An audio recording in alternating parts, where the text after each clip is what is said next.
The Atlantic wind cut sideways across the deck of the Liberty ship, carrying with it the sting of salt and the last fading echoes of war. For days, the captured German officers had stood in rigid lines, staring toward a horizon that never seemed to change. Water, sky, and an unbroken uncertainty. Some had once commanded thousands across North Africa. Others had survived the frozen purgatory of the Eastern Front. Yet now their epaulets were gone, their medals removed, their future sealed under a simple word stenciled on each coat: prisoner. Rumors had trailed them like ghosts since Tunisia fell.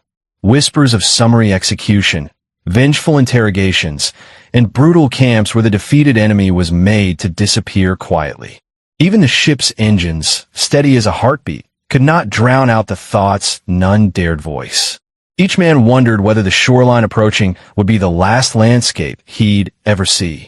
When land finally rose from the water, flat, sun-drenched, and unfamiliar, it did nothing to ease their dread. America had been a caricature in their minds, a land of decadent abundance led by soldiers who fought without honor. At least, that was what the Reich's propaganda insisted. But as trucks escorted them from the harbor into the heart of Texas, the dissonance only sharpened. Instead of bombed ruins, they saw cotton fields stretching to the horizon.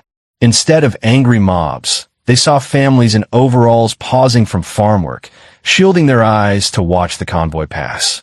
Some children even waved. The Germans kept their faces expressionless, unsure whether this was intimidation or innocence. One officer, his boots still dusted with Saharan sand, murmured under his breath that such calmness must be a trap meant to lull them before a harsher blow. The camp appeared without warning. Rows of wooden barracks, a perimeter of barbed wire, and guard towers that looked strangely unfinished, as if built more for watching sunsets than executing discipline. To the captives, the silent stillness was unnerving. A camp without tension felt more dangerous than one prepared for violence. When the gates swung open, several men braced for barking orders and rifle butts. Instead, the American sergeant at the entrance simply pointed them toward a long building and said, with a flat, uninterested drawl, "Mess hall first. You'll get settled after." The officers exchanged wary looks. In their own experience, feeding prisoners was never the priority.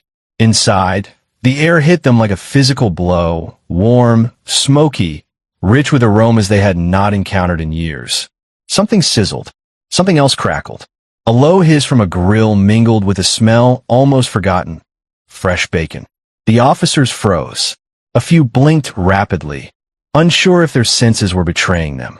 Bacon had become a myth in wartime Germany, a nostalgic memory of breakfast long devoured by rationing and the collapse of supply lines. Yet here it was unmistakable. It sent weaving through the room like a taunt. American cooks slid plates onto the counter.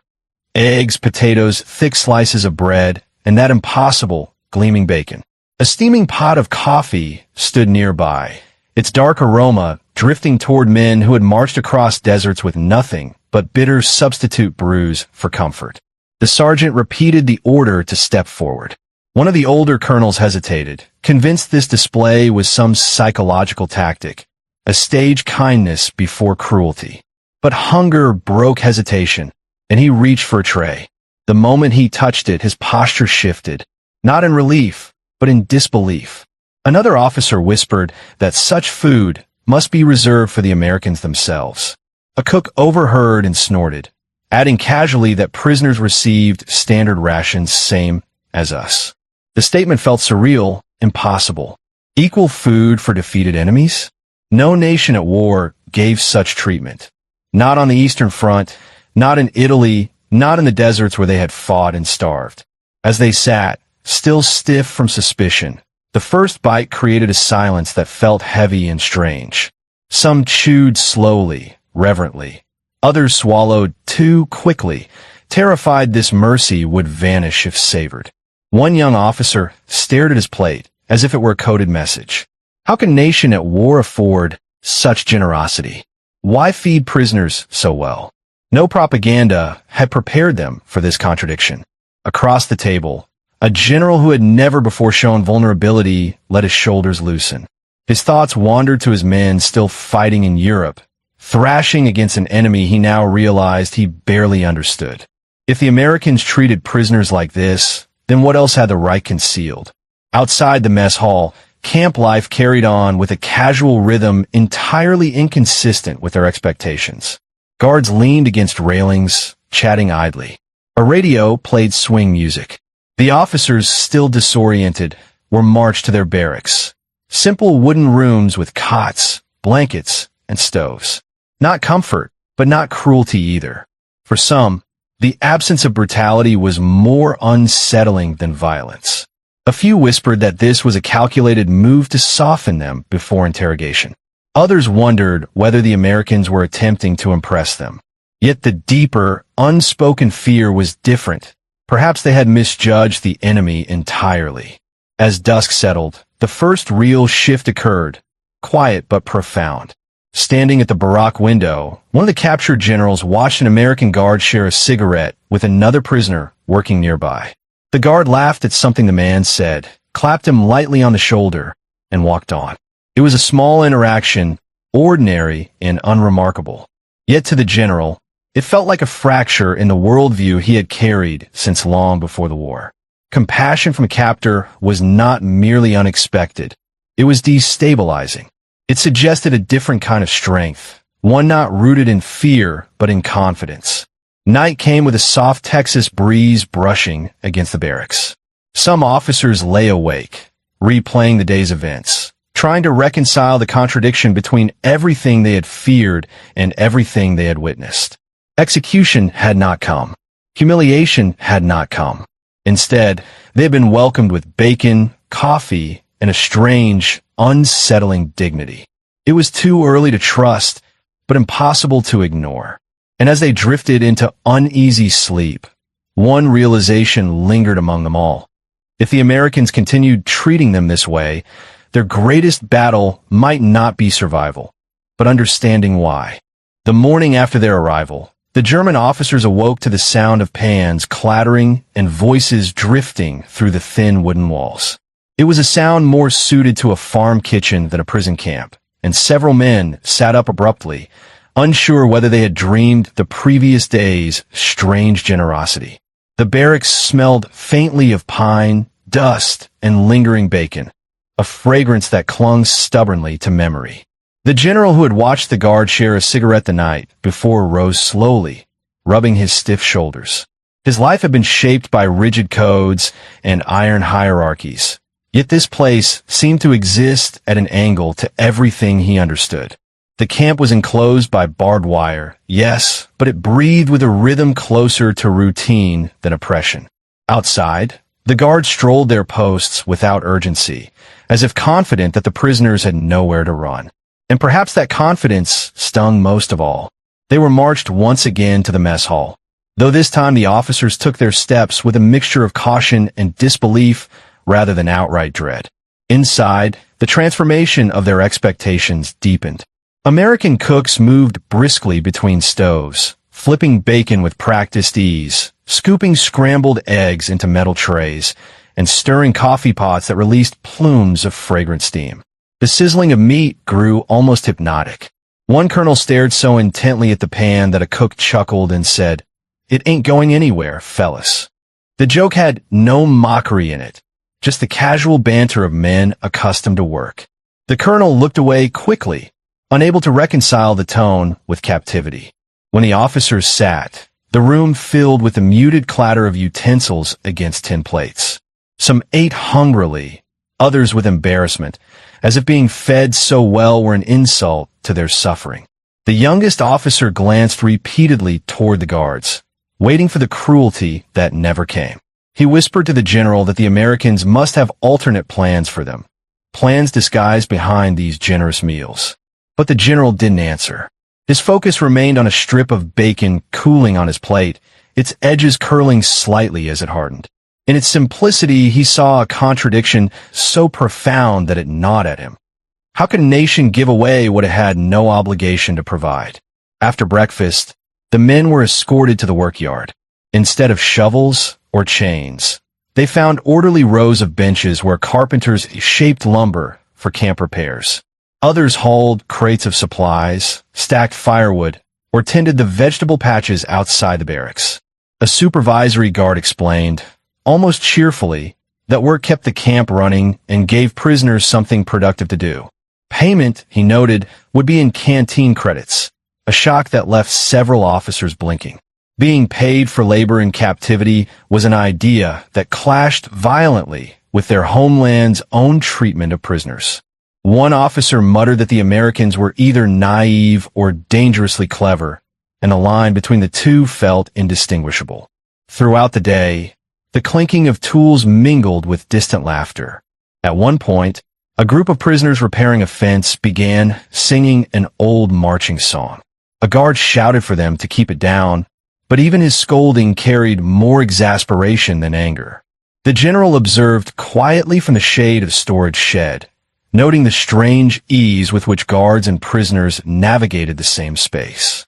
There were no snarling dogs, no whip-wielding overseers, only a quiet confidence born from a belief that strength did not require spectacle. That realization unsettled him more deeply than any barbed wire. At noon, the officers returned for lunch. The smell of stew, rich, savory, filled with vegetables, wafted through the air. A few officers exchanged glances that bordered on shame. How could they enjoy warm meals when soldiers still fought for scraps on the collapsing fronts of Europe?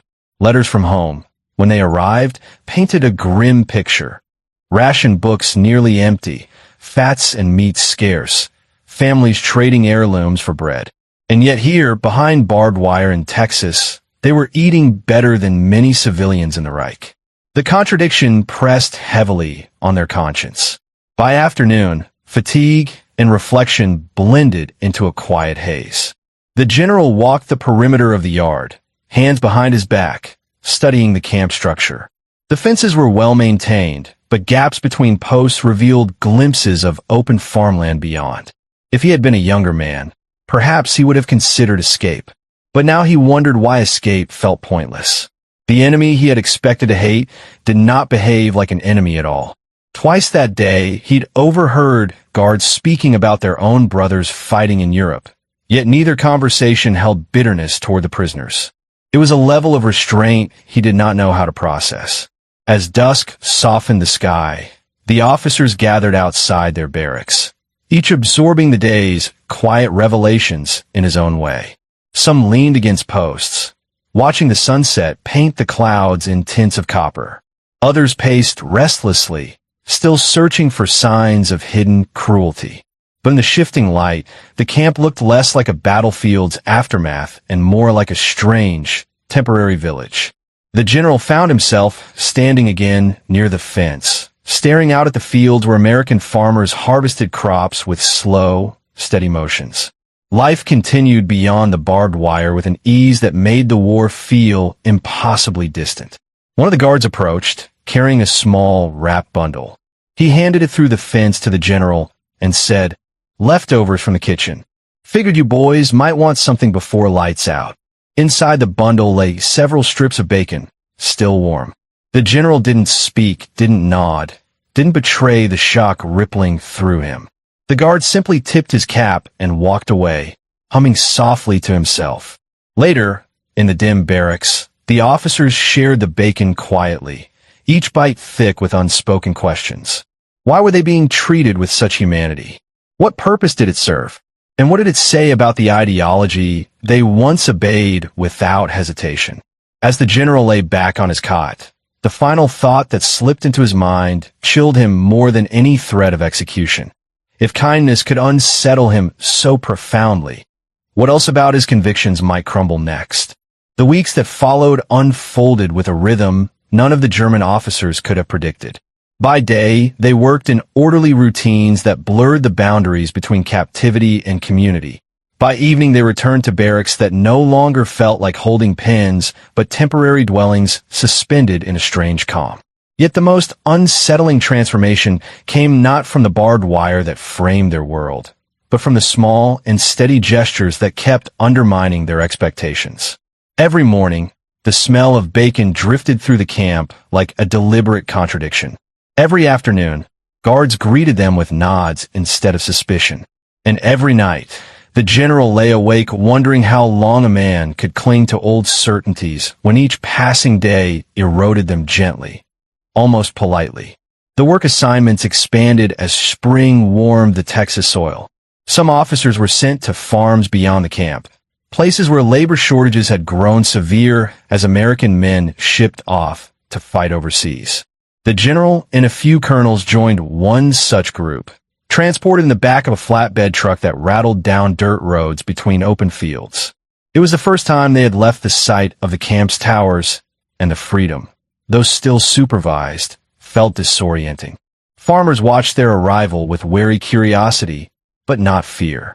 To them, these men were workers, not threats, and the practical demands of harvest season left little room for ideology. The first farm detail set the tone. The general stood beside rows of corn, the soil warm beneath his boots, while the farmer, a weathered man with calloused hands, explained the day's tasks. His voice was steady, neither mocking nor deferential, as if speaking to any hired hand.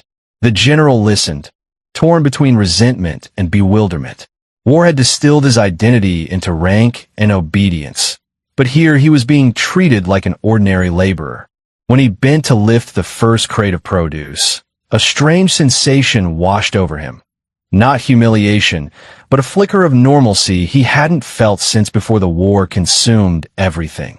As the days of labor stretched into weeks, interactions with the American workers grew subtly warmer.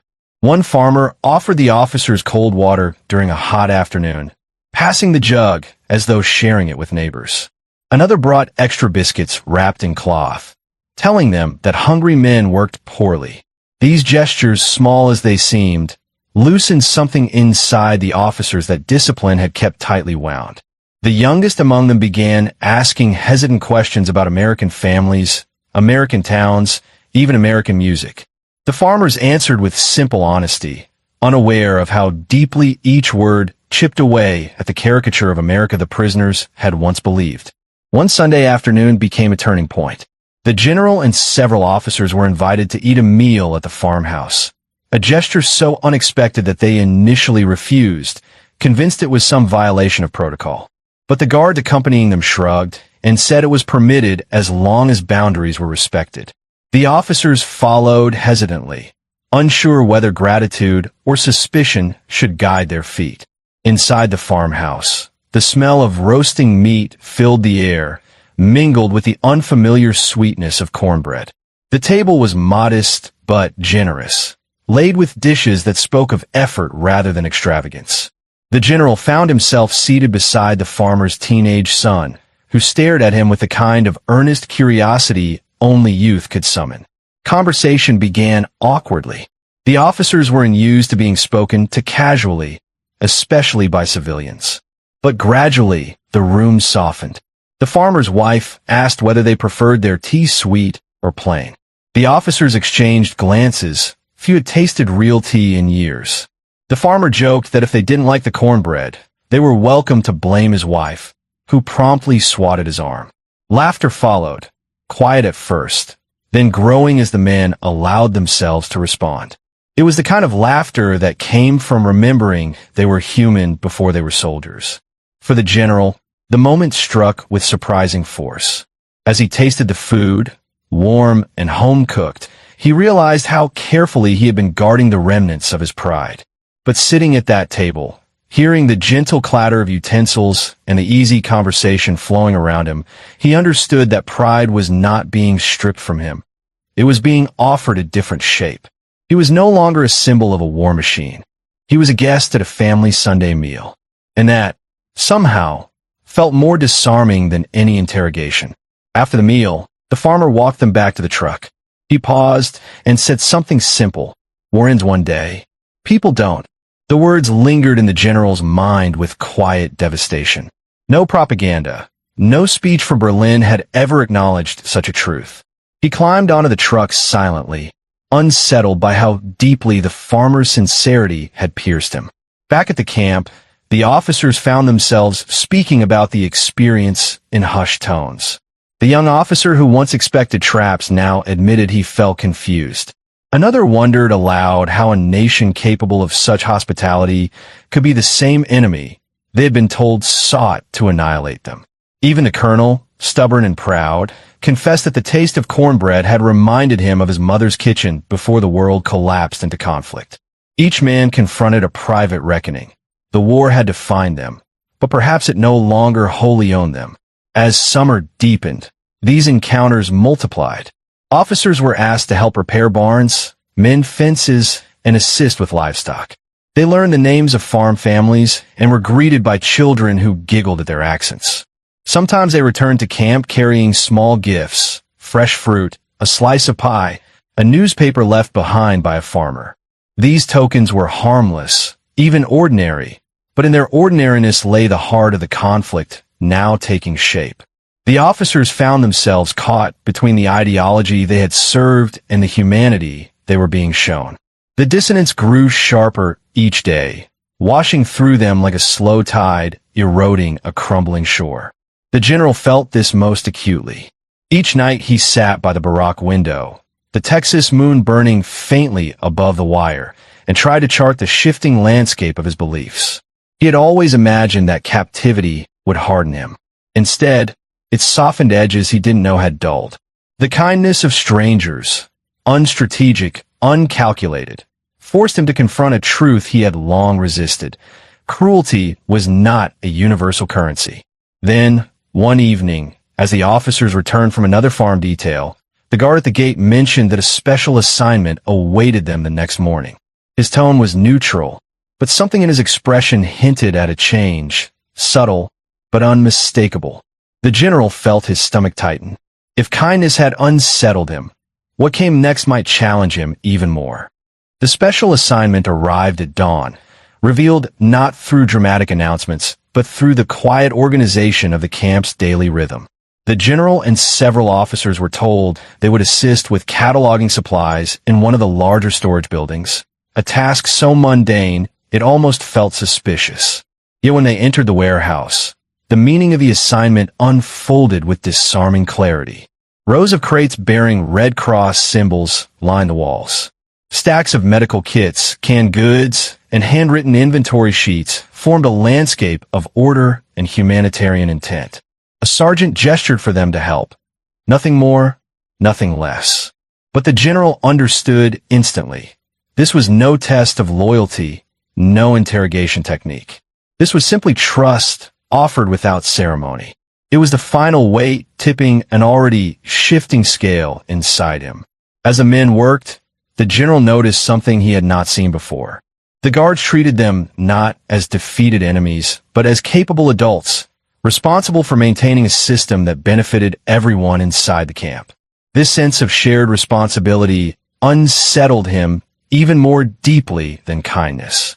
In war, responsibility belonged to rank and hierarchy. Here, it belonged to anyone willing to lift a crate or copy a number. The general watched as a young American corporal quietly corrected a prisoner's math error without scorn, as if they were colleagues rather than adversaries. The gesture struck him with an unexpected ache. Humanity, he realized, was not a tactic. It was a habit, one these Americans carried effortlessly. That afternoon, as they walked back toward the barracks, the general felt a shift in the air that had nothing to do with weather. A rumor rippled through the camp. Germany was collapsing. Cities bombed. Supply lines broken. Communications fragmenting into chaos. The officers gathered near the fence, their faces washed with dread and disbelief. It was one thing to question ideology in the quiet safety of Texas farmland. It was another to learn that the homeland they longed for might no longer exist and the mercy was weakness. On the morning of departure, the prisoners assembled near the gate, standing in lines once marked by rigid discipline, but now softened by months of unexpected humanity. The trucks waited. The guards, many of whom had grown accustomed to the prisoners' faces, stood silently. One of the farmers who had hosted the Sunday meals approached the officers with a basket. Inside were apples, biscuits, and a handwritten note wishing them safe return. The general accepted it with a numb gratitude that caught in his throat. He wanted to speak, to express the depth of what the gesture meant, but the words tangled. Instead, he bowed his head, a gesture of humility he never imagined he would give to an American civilian. As the trucks rumbled toward the train station, the officers looked back at the camp fences, not with bitterness, but with a strange affection that surprised everyone, including themselves. The youngest officer wiped his eyes discreetly, embarrassed by the emotion. Another murmured that captivity had saved them from a harsher fate waiting in Europe. The general, holding the basket on his lap, wondered whether he had learned something profound or simply been unmade and remade by circumstance. Perhaps the difference did not matter. Their arrival in Germany delivered the harsh truth the rumors had only hinted at. Towns reduced to rubble, families displaced, rail stations broken skeletons of steel. The officers stepped on a fractured soil that once defined their purpose, but now greeted them with silence. Civilians walked past without recognition, carrying burdens heavier than any military order. The general felt the shock settle into his bones. He had imagined home as a refuge, but it was now a wound. Yet amid the wreckage, the lessons of captivity followed them. When the general met a starving boy near a ruined bakery, he reached into the basket and handed him an apple. The boy stared wide-eyed, then whispered a soft "Danke." In that moment, the general felt something shift. Not a grand redemption, but a quiet acknowledgement of the form they had sworn to defend. A colonel clenched his fists until his knuckles whitened, whispering that duty meant nothing if the nation itself had fallen into shadow. The general said nothing. He simply stared across the open fields, where the wind brushed the grass with maddening serenity. In the weeks that followed, more news arrived. Each piece another stone dropped into the deep pool of their conscience. Berlin surrounded. The Führer dead. German forces surrendering. For some officers, the news hollowed them. For others, it brought a different kind of pain, the realization that the ideals they once carried like armor had crumbled faster than their uniforms. But perhaps the most jarring truth was this. Their captors met the end of the war without triumphal cruelty. No jeers, no gloating. One guard, upon hearing the news, simply removed his cap and said, "War's over." That's all. The general watched him walk away, stunned by the quiet dignity of it. As repatriation orders spread across the camp, a strange mixture of relief and anxiety settled over the officers. Going home should have meant victory of the heart, if not of the battlefield. Instead, it felt like walking into a landscape of ashes. The general packed his meager belongings, a worn uniform, spare socks, and a small notebook filled with reflections he barely recognized as his own handwriting. He paused as he touched the final page, where he had scribbled a thought that frightened him. If enemies can show mercy, what does that make us who believe that humanity could endure even when nations could not? He wondered, with unsettling clarity, how many acts of cruelty might have been prevented had he learned this lesson earlier in life. The officers gradually rebuilt their routines. Some found work in reconstruction efforts. Others returned to families who barely recognized them after years of distance and ideological strain. But all carried memories of Texas, the bacon breakfasts, the Sunday dinners, the unexpected dignity offered freely by those who had every reason to hate them.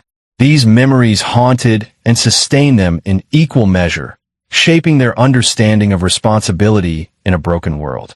One evening, long after returning, the general opened his notebook again. He reread his entries, tracing each line with trembling fingers. The final page remained unfinished. He dipped his pen into ink and wrote slowly, carefully. They taught us that power comes from fear, but captivity taught me that strength comes from mercy. I do not know which lesson the world will choose. He closed the notebook, feeling the weight of the words settle like a stone in calm water. As he stepped outside into the quiet dusk of a recovering Germany, he heard distant laughter from children playing among the ruins.